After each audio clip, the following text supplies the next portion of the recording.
Merci. Ça va bien tout le monde? Marilyn est tellement gentille de me rappeler de ma bague, la Coupe Stanley. J'espère que c'est un quartier qui est quand même assez correct parce que ma bague est juste entre les deux bancs dans mon auto parce que je suis parti de bonne heure des Laurentides, je suis venu en jean et puis j'ai appelé Guy tantôt. J'ai dit Guy, il faut que je me stationne. J'ai fait une erreur de recrue. Je m'ai mis un habit gris pâle dans une journée où il pleut. Fait que j'ai dit, fait que là, je me suis habillé dans mon auto. J'ai arrivé ici. Et puis Guy m'a dit, arrange le collet, il croche un peu, tout ça. Puis là, Marilyn, elle me rappelle de ma bague, la Coupe Stanley. Fait qu'habituellement, mes conférences sont de 1h à 1h30, mais celle-là, je vais la couper juste pour faire sûr que je me rends à mon auto le plus rapidement possible. Et, mais avant ça, je veux vous dire, congé d'arrosage ce soir. Et ça va de soi. Et je me déguiserai pas en Colette Provencher, mais c'est certain que... Puis, je veux vous dire merci. Je veux dire merci à la famille Bourgeois, la famille Formax. Je veux vous dire merci aussi de vous ouvrir à tous nous, à nous tous, les conférenciers. Je pense qu'on a tous des messages différents. Et puis beaucoup, en tout cas, je vais parler pour moi-même. Mon message, moi, c'est un message de vie. C'est un message que j'ai vécu. Je n'arrive pas avec des chiffres ou des choses comme ça. C'est des choses parce que, comme Marilyn vous disait, à 18 ans, mon père est décédé alors que j'étais à Hawkesbury. Et puis, il était directeur d'une usine. Et puis, lors des funérailles, le grand boss, il est venu voir ma mère. Puis, il m'a dit, écoute, 4 générations de la famille Hartley qui ont travaillé à l'usine. Ça serait peut-être le fun que votre fils continue ces générations-là, tout ça. Je m'en allais à l'Université d'Ottawa parce que j'adore enseigner, j'adore communiquer. Je voulais travailler avec les enfants malades. Et puis, longue histoire courte, j'ai dit, bon, j'ai une petite sœur, j'ai ma mère. Si ça a été bon pour 4 générations de ma famille, bien, ça va être bon pour moi aussi. Fait qu'après 4 ans, je ne sais pas si c'est à cause de moi, mais l'usine a fermé.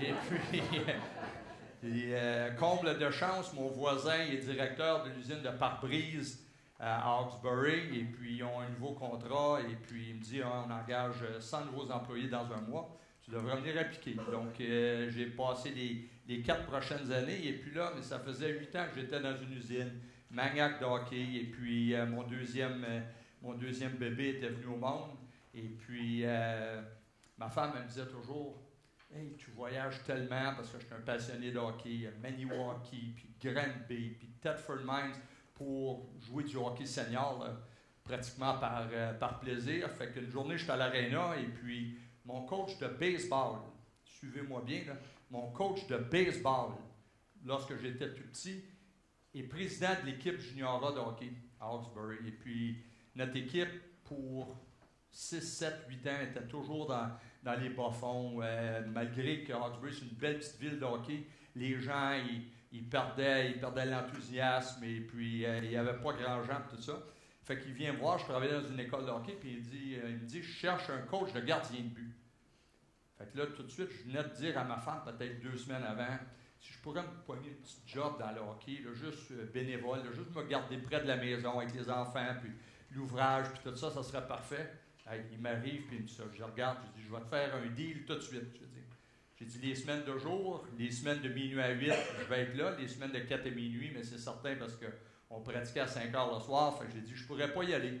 Mais j'ai dit, puis je ne ferai pas les matchs sur la route parce que je suis tanné de voyager. C'est pour la raison pourquoi je vais arrêter de jouer au hockey. Donc, j'ai dit, parfait, on fait un deal. Fait que, écoutez, là, c'est certain que je vais en couper des bouts parce que M. Bourgeois, malgré le fait que je suis un coach, il ne me donne même pas une période de 20 minutes. Il m'a lu 15 minutes. Fait que je suis obligé d'en couper des bouts. Et, fait que longue histoire courte, au bout de 8 matchs dans la saison régulière, on est 0-8. Après 2-3 tentatives de me donner le poste d'entraîneur-chef, il m'accroche. Je vais vous conter une chose, méchant poisson. Il me dit, ça fait 2-3 fois que je refuse le poste d'entraîneur, puis il me dit, écoute, il dit, faut que je congédie l'entraîneur, mais je peux juste avoir un entraîneur dans 2 semaines. Il faudrait qu'il me fasse une faveur, tu sais, je t'ai coaché au baseball quand tu étais petit, tout ça. Il dit, déprends-moi pour 2 semaines. Il dit. Hey, alors, hey, comment tu peux dire non à un vieux coach? Hey, un vieux coach si bon, puis tout ça, puis on était 0-8, fait que c'est toujours plaisant hein, de commencer avec des équipes gagnantes. Fait que, surtout sans expérience. Et puis c'est là que vraiment ma conférence va commencer parce que j'ai réalisé ça beaucoup plus d'années après, malgré le fait que j'étais dans le bain du coaching. Et puis ça, c'est l'essence de mes conférences. C'est que je disais non, malgré que j'ai une passion, je bois pas, j'ai jamais bu une bière de ma vie, j'ai jamais touché à la drogue, je suis pas mieux qu'un autre, mais j'ai toujours été chanceux, mes amis n'étaient jamais impliqués là-dedans. Nous autres, à Hawkesbury, l'été, c'était le bat de baseball, puis la mitaine, puis là, puis aussitôt que la neige tombait, on changeait ça pour nos patins, puis nos hockey en bois, puis on partait. Et puis, je voulais tellement coacher, mais je n'avais pas confiance. J'avais pas le certificat de vendeur que j'étais pour rentrer dans une chambre puis les convaincre qu'on était 0-8 puis que dans les 8 prochains matchs, on serait 8-8. Et puis ça, j'ai compris que beaucoup plus loin, même au Colorado, la pire expérience, encore une fois, là, je saute beaucoup. Et j'ai passé d'Hawkesbury à Laval, à Cornwall. À Cornwall, c'était mon premier emploi avec les professionnels, avec les Nordiques de Québec, leur club école. Ça m'a emmené à Hershey lorsque l'Avalanche Colorado a acheté les Nordiques de notre ami Marcel. Et puis là, ensuite, Colorado. Puis c'est là au Colorado, vous savez, quand on monte junior A, junior majeur, à la Ligue américaine, puis tout ça, c'est des marches un peu comme que beaucoup de vos employés, que lorsqu'ils ont une promotion, c'est une promotion normale, puis les gens se sentent bien. Mais lorsque je suis arrivé au Colorado, wow! Mon premier contrat, ma première année, je faisais 325 000 $. Mes joueurs, Patrick Roy, 8 millions. Peter Forsberg, 9 millions. Joe Sakic, 8 millions. Et puis là, c'est là que j'ai trouvé que j'étais pris dans les clôtures de Lévis. Dans les clôtures de Lévis. Puis ça, il y a tellement, si on fait un parallèle avec les animaux, on clôture des animaux pour les garder sous contrôle, puis savoir sont où, puis ces choses-là. Par contre, lorsqu'on est un dirigeant d'entreprise, lorsqu'on est un leader, lorsqu'on est un coach, on ne veut pas de clôture. On veut communiquer à nos gens que les clôtures, ça nous retient, ça nous menotte. Et puis c'est là qu'il faut passer par-dessus ces clôtures-là. Par contre, la clôture, souvent, c'est synonyme de peur. Les gens sont bien dans qu'est-ce qu'ils connaissent. Les gens sont bien lorsque le risque est minime. Lorsque, pour les partisans de baseball, lorsque tu embarques dans la boîte de frappeur puis il y a une rapide à 100 000 à l'heure, il faut que tu swings. Mais si tu es clôturé, tu vas regarder passer puis tu vas ramener ton bâton à l'abri. Et puis les équipes, tu ne peux pas gagner comme ça. Les entreprises, tu ne peux pas gagner comme ça.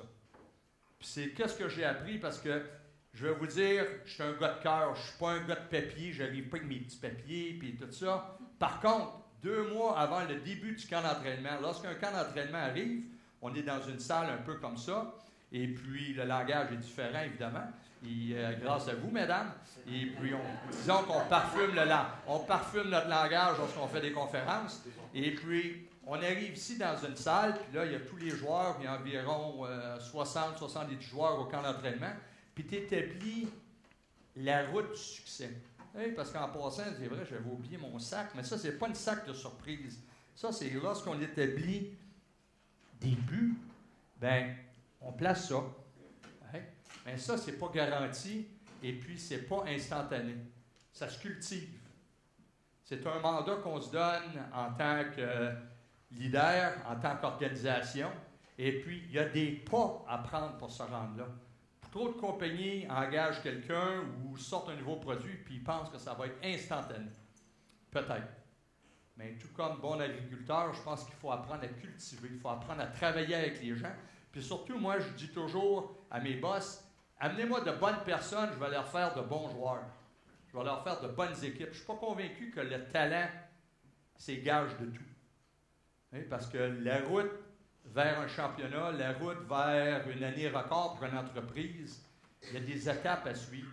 Et puis de la façon dont on va acheminer ces étapes-là, c'est connaître nos gens. Est-ce qu'on connaît nos gens? Est-ce qu'on veut que nos gens, est-ce qu'on leur donne la préparation? Est-ce qu'on leur donne un peu d'amour, même dans notre business. Et moi, je peux dire à un joueur, tu es le plus jambon que j'ai jamais vu. Ou, je peux lui dire, tu sais, je suis tellement déçu pour toi parce que tu ne sais pas à quel point tu es bon. Hein? Si tu te placerais, si tu écouterais, si tu te donnerais des objectifs, la discipline, la préparation, la fierté, tu te donnerais une chance de peut-être faire 5 millions parce qu'il est dans mon bureau, il broille parce qu'il fait juste 500 000. Hein? Mais il reste que c'est ça. Hein? Fait que, moi, c'est important. Dans la vie, je vois les leaders. Vous, mesdames, vous, messieurs, ce matin, on s'est levé, on a pris notre douche et puis vous, monsieur, vous allez m'aider. Parce que je ne vais pas demander aux dames, là, mais vous, là, après vous avez pris votre douche et tout ça, dites-moi quelque chose que vous avez fait. Oui, vite, après avoir pris votre douche. Ou... je me suis préparé. Oui, mais parlez-moi de votre préparation, j'aime ça. Oui, sortez de la douche, vous vous essuyez, mettez boxer, continuez. OK, wow, la barbe, où c'est que vous êtes? Où c'est que vous êtes quand vous faites la barbe? Pas dans votre garage? Non. Où?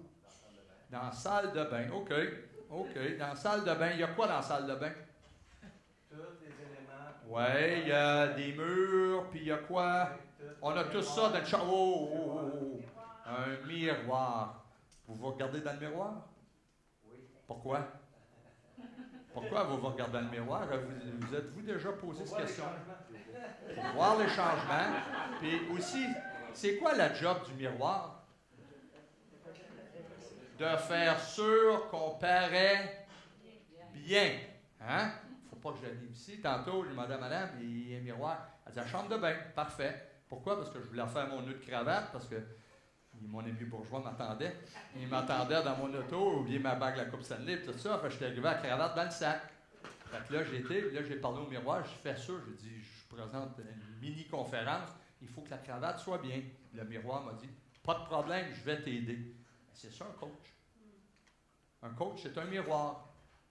Hein? Il faut que tu transmettes tes valeurs, il faut que tu transmettes tes instructions, il faut que tu transmettes tout ça pour non seulement les faire bien paraître, mais les faire bien progresser. Parce qu'une fois qu'on leur a fait casser leur clôture, une fois qu'ils croient, parce que moi, là, aujourd'hui, je peux faire n'importe quoi. Je vais vous dire une affaire, et j'ai fait une conférence pour la compagnie Kiwit. Il y avait des Chinois, des Mexicains, des Japonais, il y avait toutes des casques d'astronautes pour tout traduire ces choses-là. Je ne voyais pas le monde à la fin de la salle. Hein? Puis là, je me disais... Puis là, savez-vous quoi? Là, le monsieur m'a dit, il dit, je sais pas, il dit, on va peut-être être 1000, 2000. Je disais, c'est un gros club, ça. Je sais pas s'il m'a pas donné de la glace à toute ce gang-là. Hein? Mais il reste que je suis retourné à mon temps où je me préparais pour mon premier meeting avec l'Avalanche Colorado, les Rois, les Forsberg, les Sakic. Je faisais 325 000, puis je parlais, je sais pas, à peut-être 50 millions. Puis moi, je sortais de l'usine, pas avec mon sac de coach, avec ma boîte à lunch. Puis mes bottes à toe cap, comme qu'on appelle à Hawkesbury, mes bottes de sécurité. Et puis là, pendant 2 mois avant, là, j'avais un Sharpie dans la toilette, à côté de mon miroir, à côté du rouleau de papier de toilette. Là, je me levais à mon petit pipi à 5 heures. Puis si je pensais à quelque chose que je pourrais connecter avec Patrick Roy, avec Forsberg, avec Sakic, je l'écrivais. J'allais jouer au golf avec mes chums. J'étais sa voiturette, puis j'étais en train d'écrire sa carte de pointage. Mes chums me disaient, Bob, c'est à toi frappé, hein? Toutes mes chums me disaient, c'est quoi ce qui se passe? Ma femme me parlait, j'étais en train d'écouter la télé, j'étais en train de souper, elle me disait, hey, je te parle. Hey, ça arrive, ça, des fois. Hein? J'étais totalement pas là. Pourquoi?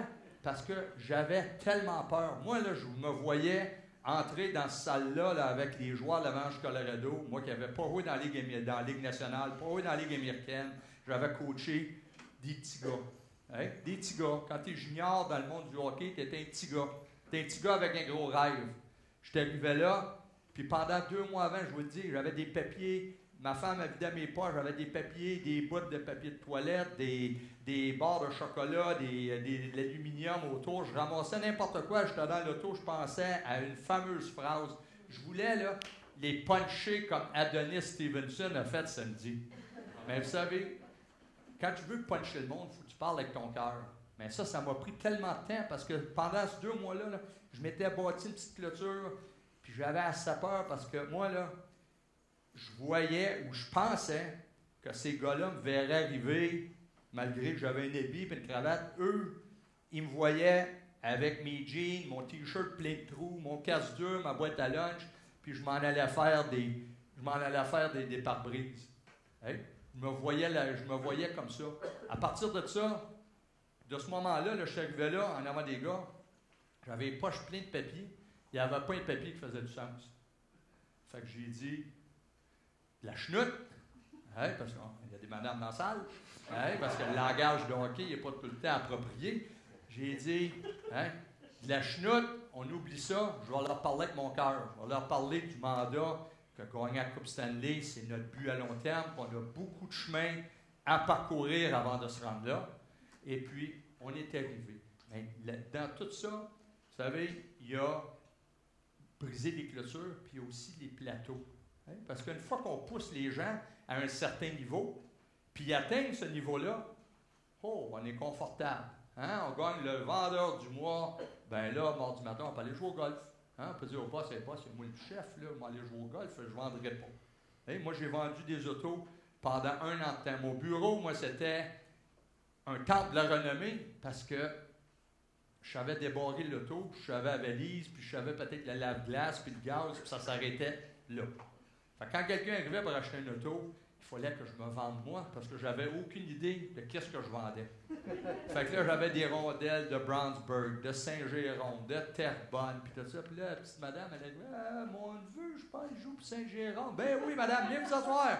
On va jaser ça. » Et ça, c'est un bon club, Saint-Jérôme. Hein?